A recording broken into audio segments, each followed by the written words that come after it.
Hello guys, welcome to a new video of the Fischer series. In the last video we ended off in round 2 of the 58 US Open in 1957. And now we go to round number 6, because round 3 till 5 there were 2 draws, very dry, and one closed Ruy Lopez, Spanish opening, which Fischer just dominated. But I think this game is more interesting to show you. So he's now on 4 out of 5 points. Charles Witte is also on 4 out of 5. And Fischer will actually play the Fischer-Sozin Attack here with the white pieces against the Najdorf. So his own opening. Let's see how that goes. So the game starts with e4, c5, knight to f3, d6, d4, c takes d4. So this is all theory, just going to the Najdorf. This is the beginning of the Najdorf. So with a6 we're preventing the pieces coming to b5. So here white has multiple moves. Fischer really liked this bishop c4 idea to bring the bishop to b3 and pressure those central squares, the light squares here. But you can also play bishop to g5, bishop to e3, bishop to e2, even f3 is an option, kind of a sideline. But here Fischer plays bishop to c4, very standard. Now comes e6, so you're limiting the scope of the bishop, which is a good move. Castles and bishop to d7. Well, bishop to d7, it's possible here, but usually players go for bishop to e7 and then castle very soon. So with bishop to d7 you still need 2 moves to castle. And it's fine, but yeah, you can later even, maybe you want to bring the knight to d7, because after f4 and queen to f3, sometimes in this variation, when the bishop was also here, you pressure the e5 square, and then you want the queen on c7, the knight on d7, and pressure the center square like this. But okay, Charles goes for bishop to d7. And now comes bishop to b3. Well, why would we move a piece twice? Because can we not just develop other pieces? This bishop was already developed. Well, the point with bishop to b3 is that you're preventing b5 coming with tempo on your bishop.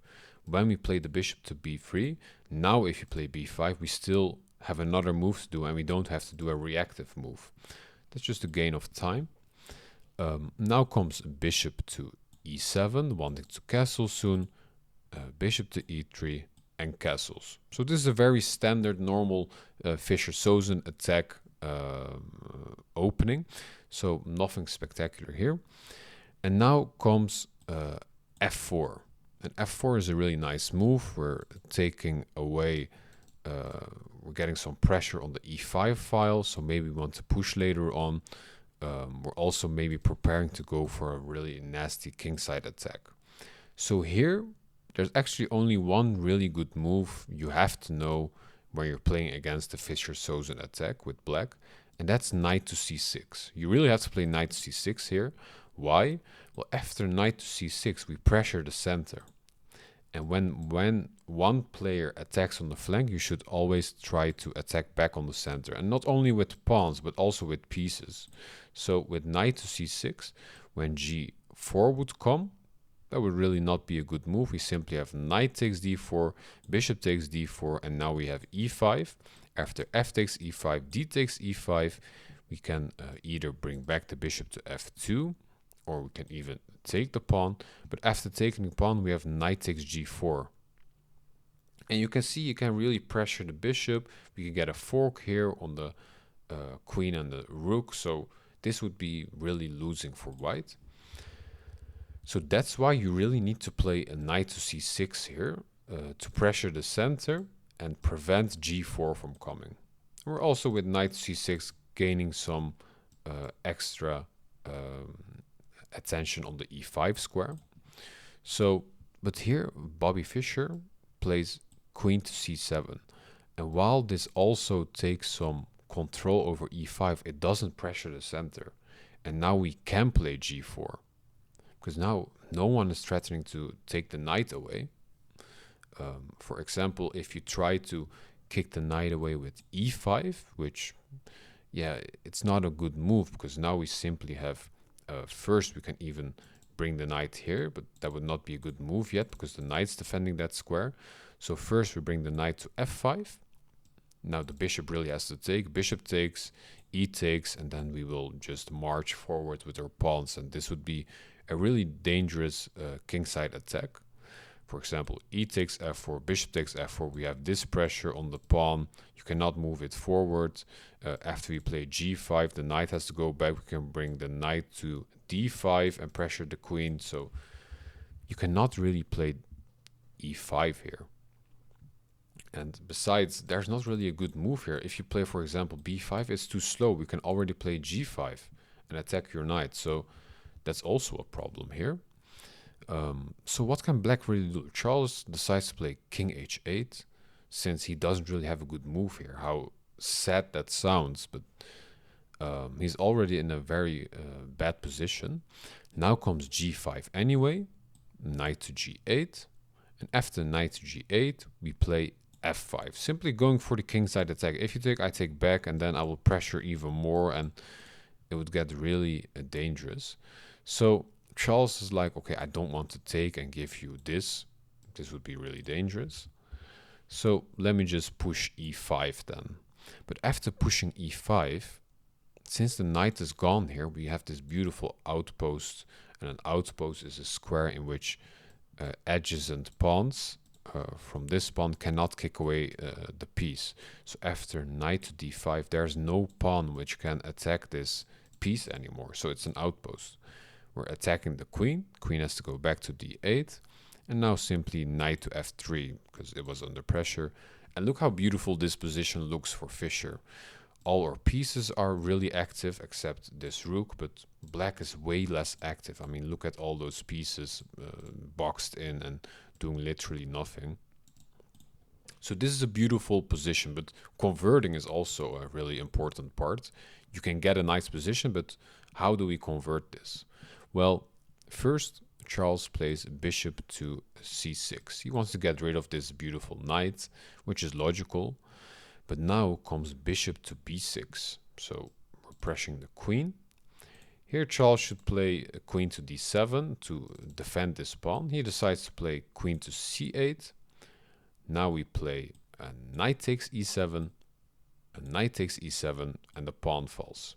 So we're up a pawn here, still a dominant position, and also one pawn up. So here comes queen to e8. And now Fischer plays bishop to c5. With bishop to c5, we're pressuring the knight twice, and you can only defend it once. So what do we do here?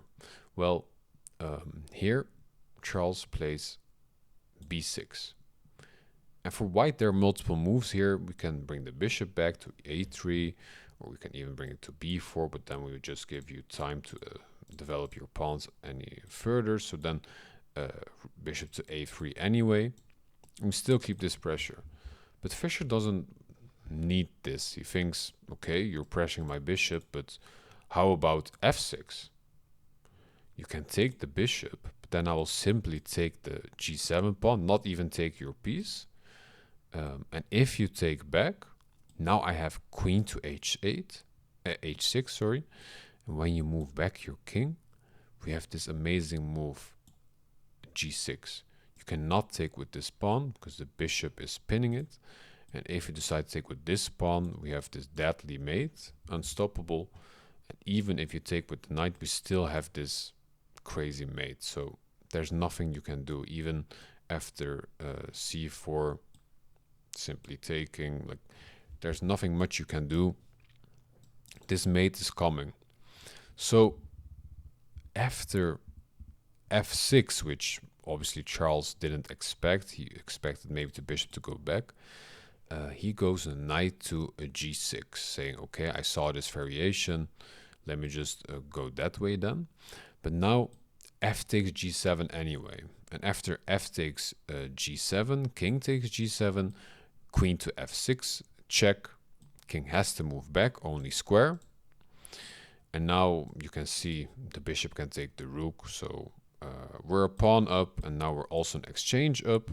Queen takes, So we're an exchange up and a pawn, so it's a beautiful position. And now just bring the rook a to d1, bishop to e8, and now queen to d6, offering a queen trade. You obviously don't want to take with black, because then after taking, the rooks will come in, they will double and gobble all those pawns. So Charles develops his knight, but now just trading the queen anyway. King takes, and you can see this position is basically hopeless for black. There's not much you can do. Fischer plays h4. Here comes rook to c8. After 27 moves, we develop this rook finally. Now rook to d2, probably wanting to double like this or double like this. King to e7, h5, knight to f4. And you can see, okay, we're a piece up, but we still need to find a way to checkmate you, right? Here Fischer finds this really beautiful move. Knight takes e5. You cannot take it back, because then the knight will fall. So Charles sees this, he plays check. King to h2, taking the pawn, but now we take the knight anyway. Bishop takes, rook d to f2, triple attack on this pawn. Bishop to c6, bishop takes f7, knight takes, so we're pressuring the rook. Simply bring the rook forward, rook to f5, bishop to b5, and yeah, this is basically hopeless, because now we just give some checks. The rooks are coming in. Some more checks, c4 pressuring this bishop. For example, if you take like this, well, you cannot take the bishop, then just taking it back. If you take like this, yeah, you're losing the rook, so you cannot really take either.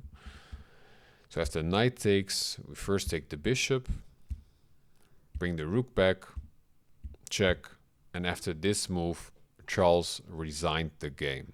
Why? You cannot move the rook anymore.